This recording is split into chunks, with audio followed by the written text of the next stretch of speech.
సోదరీ సోదరులారా, ప్రభువునందు మీరంతా క్షేమమేనా? రండి, సందేశం ప్రారంభంలో ప్రార్థన చేసుకుందాము. దేవా పరమతండ్రి, దినదినము మీ వాక్యశ్రవణమందు మాకు పరలోకపు మన్నాను వడ్డించి మా ఆత్మలకు తృప్తి కలిగిస్తున్నావు. నీకెంతో కృతజ్ఞులం.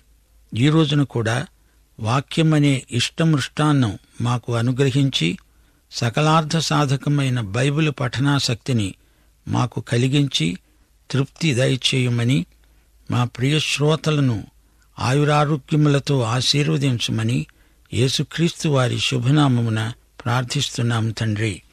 ఆమేన్. సోదరీ సోదరులారా, వినండి.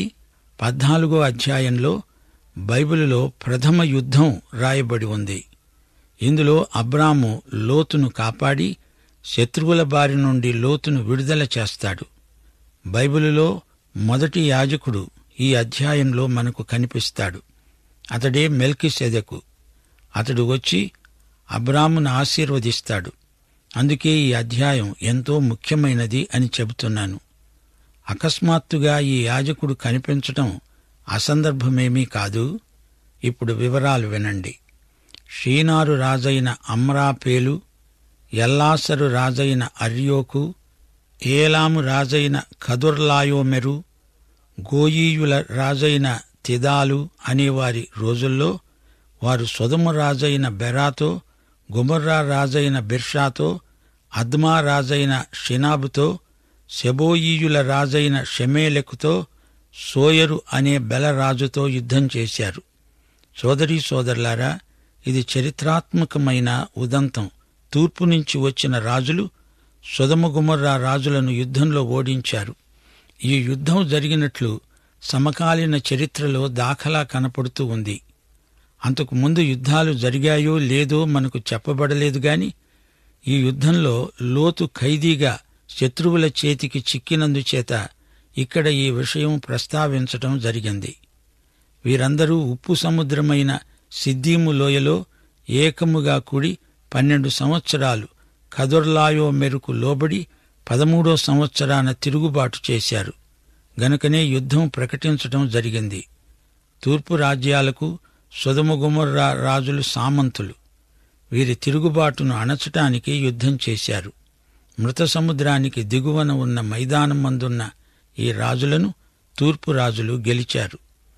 అబ్రాము సోదరుని కుమారుడైన లోతు సొదొమలో కాపురమున్నాడు గనుక అతణ్ణి, అతని ఆస్తిని కూడా పట్టుకొని పోయారు.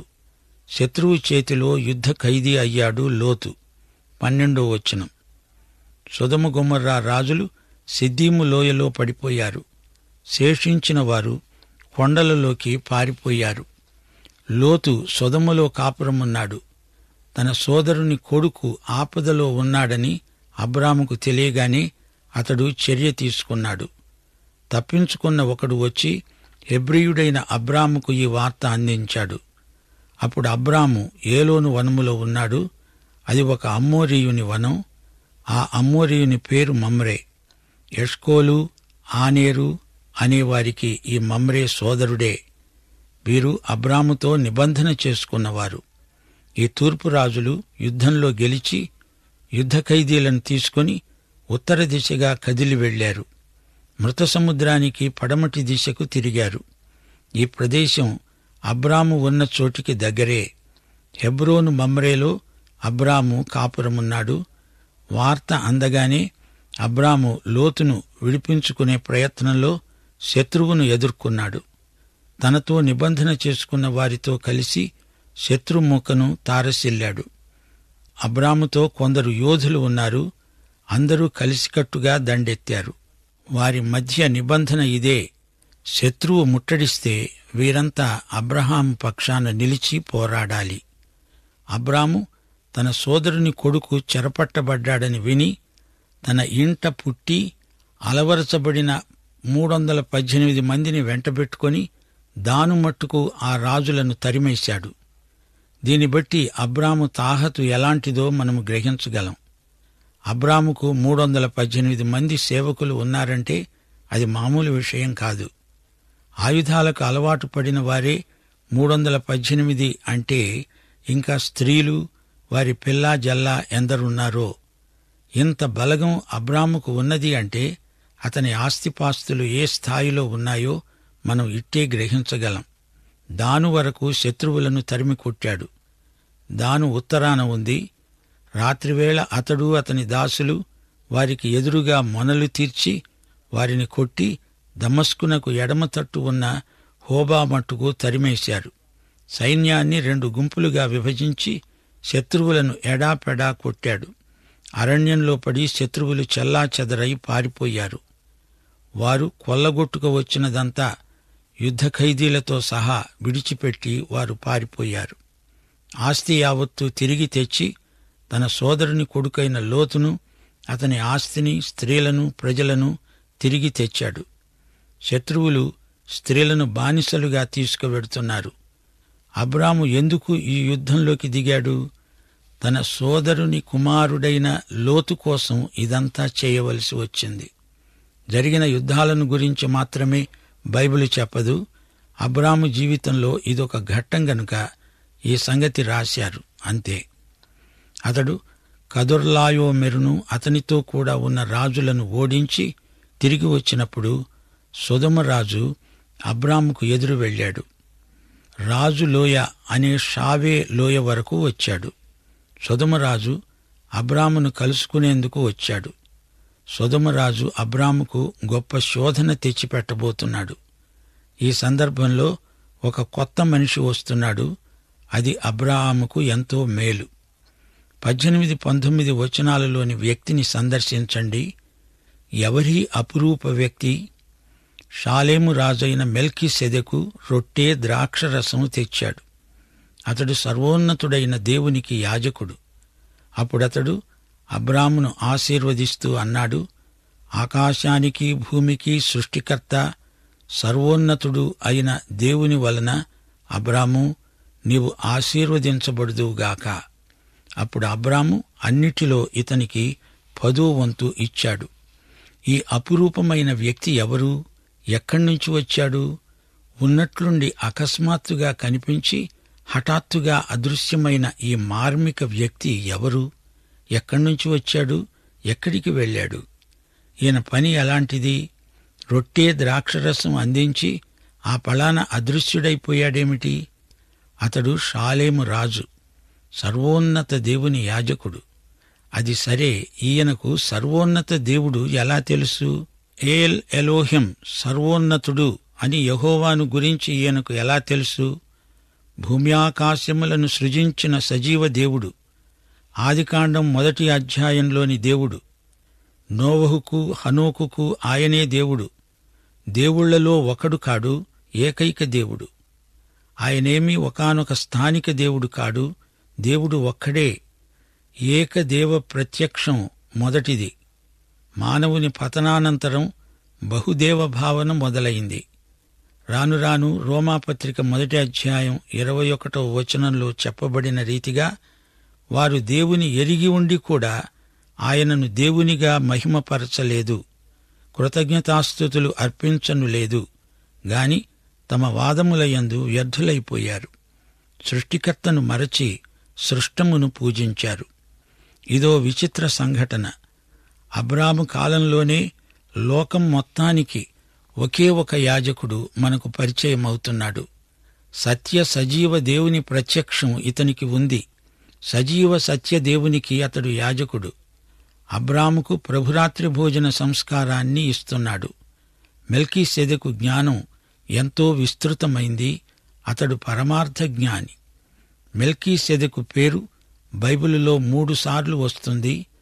ఆదికాండంలో ఒకసారి, రెండోసారి కీర్తనల గ్రంథం 110వ కీర్తన 4వ వచనం. మెల్కీసెదెకు క్రమము చొప్పున నీవు నిరంతరము యాజకుడవై ఉందువని యెహోవా ప్రమాణము చేసి ఉన్నాడు. ఆయన మాట తప్పనివాడు. ఇది క్రీస్తును గురించిన ప్రవచనం. ఇక మూడోసారి హెబ్రీ పత్రికలో మెల్కీసెదెకు పేరు తరచుగా వినిపిస్తుంది. అయితే ఆదికాండములోని మెల్కీసెదెకు వృత్తాంతాన్ని హెబ్రీ పత్రికలో పేర్కొనలేదు. అసలు ఆదికాండం కుటుంబాల గ్రంథం, వంశవృక్షాల గ్రంథం గదా. ఆదికాండంలో ఏ వ్యక్తి పేరు చెప్పినా అతని తండ్రి పేరు, గోత్రం పేరు తప్పకుండా పేర్కొనబడుతుంది. మరెందుకో మెల్కీసెదెకు పుట్టుపూర్వోత్తరాలు బైబిలులో ఎక్కడా కనపడవేమిటి? ఆద్యంతములు లేని యేసుక్రీస్తు యాజకత్వానికి మెల్కీసెదెకు ముందు గుర్తుగా చూపబడడం విశేషం. యేసుక్రీస్తు సేవ, ఆయన చేసిన బలియాగం, యేసు మన ప్రధాన యాజకుడై అతి పరిశుద్ధ ప్రదేశంలో ప్రవేశించిన వైనం మెల్కీసెదెకులో ఛాయామాత్రంగా కనిపిస్తాయి. క్రీస్తు యాజకత్వం అహరోను క్రమమును అనుసరించినది. రాజుగా క్రీస్తు అబ్రహాము, దావీదు కుమారుడు. మత్తయి శుభవార్త ఈ విధంగానే క్రీస్తును పరిచయం చేస్తుంది. యోహాను శుభవార్త 1వ అధ్యాయం 1-14 వచనాలలో ఆదియందు వాక్యం ఉన్నది, వాక్యము దేవుని వద్ద ఉంది, వాక్యము దేవుడై ఉంది, ఆ వాక్యము శరీరధారి అయి కృపాసత్య సంపూర్ణుడుగా మన మధ్య నివసించింది. తండ్రి వలన కలిగిన అద్వితీయ కుమారుని మహిమవలే మనము ఆయన మహిమను కనుగొన్నాము. ఆయన నిత్య దేవుడు, ఆయన ఆల్ఫా ఒమేగా. సృష్టి దృష్ట్యా ఆయన ఆదికి అంతానికి అతీతుడు. పరలోక మహిమ నుండి వచ్చాడు. వాక్యం శరీరం ధరించింది. మనము ఆయన మహిమను చూచాము. మెల్కీసెదెకులో మనం ప్రభుయేసు చిత్రపటాన్ని తేటగా చూడగలం. ఈ మెల్కీసెదెకు వచ్చి అబ్రాముకు రొట్టె, ద్రాక్షరసం అందించాడు. ఏమిటి దీనికి అర్థం? 1 కొరింథీ 11వ అధ్యాయం 26వ వచనంలో ప్రభువు రాత్రి భోజనాన్ని గురించి మాట్లాడుతూ పౌలు అన్నాడు, మీరు ఈ రొట్టెను తిని ఈ పాత్రలోనిది త్రాగేటప్పుడెల్లా ప్రభువు వచ్చే వరకు ఆయన మరణాన్ని ప్రచురిస్తారు. అంటే మెల్కీసెదెకు ముందుగానే యేసుక్రీస్తు మరణాన్ని ప్రచురిస్తున్నాడన్నమాట. అందుకే మెల్కీసెదెకు అబ్రామును ఆశీర్వదిస్తున్నాడు. ఆకాశమునకు భూమికి ప్రభువైన దేవుడు ఏల్ ఎలోహిం అబ్రామును ఆశీర్వదించునుగాక. అప్పుడు ఆ కాలంలో లోకమంతటికీ యాజకుడు మెల్కీసెదెకే. ఇప్పుడు లోకమంతటికీ ఏకైక ప్రధాన యాజకుడు యేసుక్రీస్తే. అయితే యేసు యాజకత్వం అహరోను క్రమానికి అతీతమైనది. అది మెల్కీసెదెకు క్రమమునకు చెందినది. అహరోను యాజకత్వం ఇశ్రాయేలుకు, సాక్ష్యపు గుడారానికి పరిమితమైనది. క్రీస్తు వ్యక్తిత్వం అహరోను యాజక క్రమానికి చెందిందే. 20వ వచనం, నీ శత్రువులను నీ చేతికి అప్పగించిన సర్వోన్నతుడైన దేవుడు స్తుతింపబడునుగాక. అంతటా అబ్రాము అన్నిటిలో అతనికి 10వ వంతు ఇచ్చాడు. ఆరంభంలోనే అబ్రాము మెల్కీసెదెకుకు దశమభాగాలు చెల్లించాడు. దశమభాగాలు చెల్లించే విధానం అతనికి ఎలా తెలిసింది? దేవుడే స్వయంగా ఈ విషయమై అతనికి ప్రత్యక్షం అనుగ్రహించాడు. ఇంకా అనేక అంశాలు ప్రత్యక్షంలో ఆయనకు తెలిసి ఉంటాయి అనటంలో ఎట్టి సందేహము లేదు. రాజు ఇవ్వజూపుతున్న కానుకలను అబ్రాహాము తిరస్కరించాడు. సొదొమరాజు అబ్రాముతో అన్నాడు, మనుష్యులను నాకిచ్చి ఆస్తి నీవే తీసుకో. సోదరీ సోదరులారా, ఇది గొప్ప శోధన. అలనాటి హమ్మూరబీ శాసనాల ప్రకారం అబ్రాహాముకు విజేతగా మనుషులపైన, ఆస్తి అంతటిపైన హక్కు ఉంది. సొదొమరాజు తెలివిగా మాట్లాడుతున్నాననుకుంటున్నాడు. మనుషులను నాకివ్వు, వస్తువులు నువ్వు తీసుకో. సొదొమరాజు ఇచ్చింది అబ్రాము తీసుకుని ఉంటే ఏం జరిగేదో మీరు ఆలోచించగలరా శ్రోతలు? ఎవరైనా అబ్రాహామును దేవుడు ఆశీర్వదించాడు అంటే సొదొమరాజు దానికేమనేవాడు? అదేమీ కాదు, అదంతా నేనిచ్చిందే, దేవుని దీవెనేమీ కాదు. అది అబ్రాముకు తెలుసు కాబట్టే రాజుతో అబ్రాము అన్నాడు, ఆకాశానికి భూమికి సృష్టికర్త, సర్వోన్నతుడు అయిన దేవుడు యెహోవా ఎదుట నా చెయ్యి ఎత్తి ప్రమాణము చేసి ఉన్నాను. ఒక్క నూలు పోగైనా, చెప్పుల వారైనా, నీ వాటిలో ఏదైనా నేను తీసుకోను. నేనే అబ్రహామును ధనవంతునిగా చేశాను అని నీవు చెప్పగలవు. ఇది నాకు వద్దు. అంతకుముందే మెల్కీసెదెకు ఆశీర్వదించి వెళ్ళాడు. అదే ప్రభావం అబ్రాము తీర్మానం మీద పనిచేసింది. అసలు అబ్రాము మెల్కీసెదెకును కలుసుకోవడం ఎంతో మంచిదయింది. రాబోయే శోధనల నుండి తప్పించుకునే మార్గం కూడా దేవుడు సిద్ధపరిచి ఉంచుతాడు. 1 కొరింథీ 10:13 ఏం చెబుతోందో వినండి. సాధారణంగా మనుషులకు కలిగే శోధన తప్ప మరి ఏదీ మీకు సంభవించి ఉండలేదు. దేవుడు నమ్మదగినవాడు. మీరు సహింపగలిగినంతకంటే ఎక్కువగా ఆయన మిమ్ములను శోధింపబడనీయడు. అంతేకాదు, సహింపగలుగుటకు ఆయన శోధనతో కూడా తప్పించుకునే మార్గాన్ని కలుగచేస్తాడు. దేవుడు అబ్రాహాముకు శోధన తప్పించుకునే మార్గం కలుగజేశాడు. అబ్రామును ఎవరూ ధనవంతుణ్ణి చేయనక్కర్లేదు. దేవుడు అనుకుంటే, దేవుడు చేస్తే అబ్రాము సంపన్నుడు కాగలడు, లేకపోతే లేదు, అంతే. అబ్రహాము రాజుతో అంటున్నాడు, ఈ పడుచువారు భుజించినది తప్ప నాతో కూడా వచ్చిన ఆనేరు, ఎష్కోలు, మమ్రే అనేవారికి ఏ ఏ భాగాలు రావాలో ఆయా భాగాలు మాత్రం వారిని తీసుకొనియ్యి. అంటే ఈ యువకులకు హక్కు ఉంది. వారు ఏది తీసుకోవాలో అది తీసుకోవచ్చు, తీసుకోమనండి, నాకు అభ్యంతరమేమీ లేదు. నాకు మాత్రం అందులో ఏమీ వద్దు, నేను తీసుకోను అంటున్నాడు అబ్రహాం. సోదరీ సోదరులారా, అబ్రాహాముకు లోతుకు మధ్య ఎంత వ్యత్యాసముందో చూచారా? హస్తిమశకాంతరం తేడా ఉంది గదూ. లోతు అబ్రహాముతో ఉన్నాడు, తిరిగాడు, సహవాసం చేశాడు. అబ్రాహాము సౌశీల్యాన్ని చూచాడు. అబ్రాహాము ఆధ్యాత్మిక సుగుణాలను స్వయంగా పరిశీలించాడు. సర్వశక్తుని బలిపీఠం ముందు అబ్రహాము ఆరాధిస్తుంటే అంతా చూచాడు, పాల్గొన్నాడు. ఇన్ని అవకాశాలున్నా లోతు శరీరానుసారిగానే ఉండిపోయాడు. లోతు ఆధ్యాత్మిక విషయాలను చూచాడే కాని ఎన్నడూ అనుభవించినవాడు కాడు. లోతు అనే మాటకు అర్థం తెర, ముసుకు. ఈ పేరు లోతుకు అక్షరాల తగిందే. లోతు లోక సంబంధి, లోకాన్ని ప్రేమించిన శరీరానుసారి. దేవుడా లోకమా అంటే లోతు లోకాన్నే కోరుకున్నాడు. అతనికి ఆధ్యాత్మిక విలువలు తెలియవు. లోకం అతణ్ణి మోసగించింది.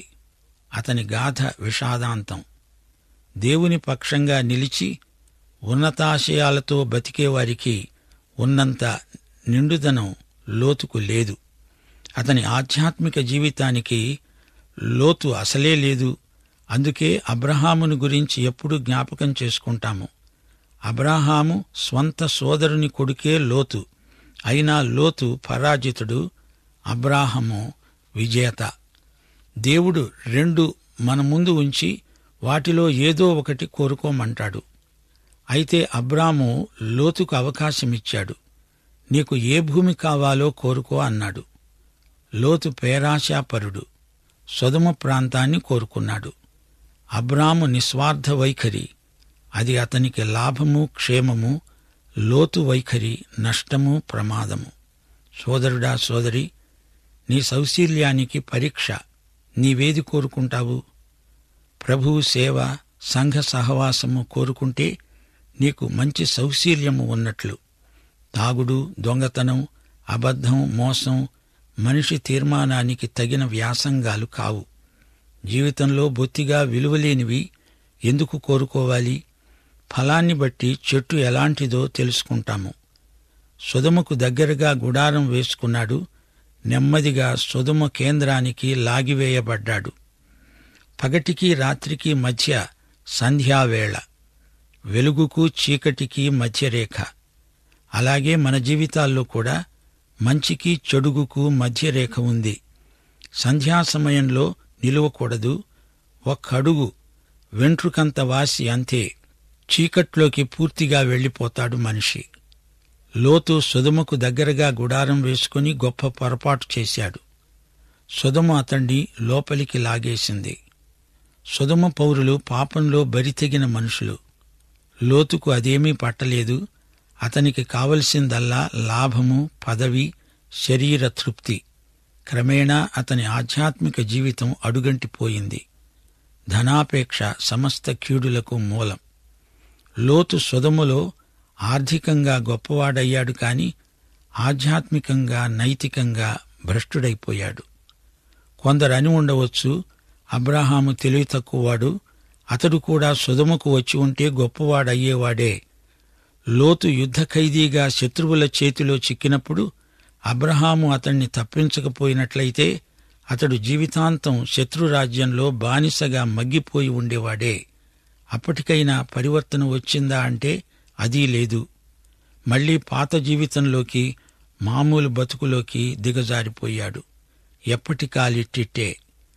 సోదరా సోదరి, అబ్రహాము ఆత్మ సంబంధి, లోతు శరీరానుసారి. అబ్రహాము లాంటి విశ్వాసం అలవరుచుకుందాము. లోతు మనస్తత్వాన్ని వదులుకుందాము.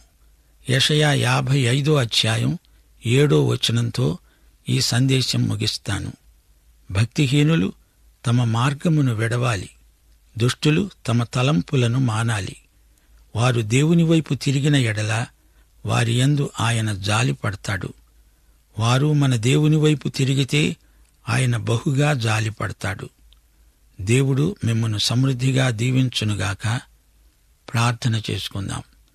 దేవా తండ్రి, నేటి సందేశం మా శ్రోతల హృదయాలలో సంచలనాత్మకమైన గొప్ప మార్పు తేవాలని, అందరికీ వ్యాధి బాధల నుండి, సైతానీయ దుష్టశక్తుల నుండి విడుదల ప్రసాదించుమని యేసు నామమున ప్రార్థిస్తున్నాము తండ్రి.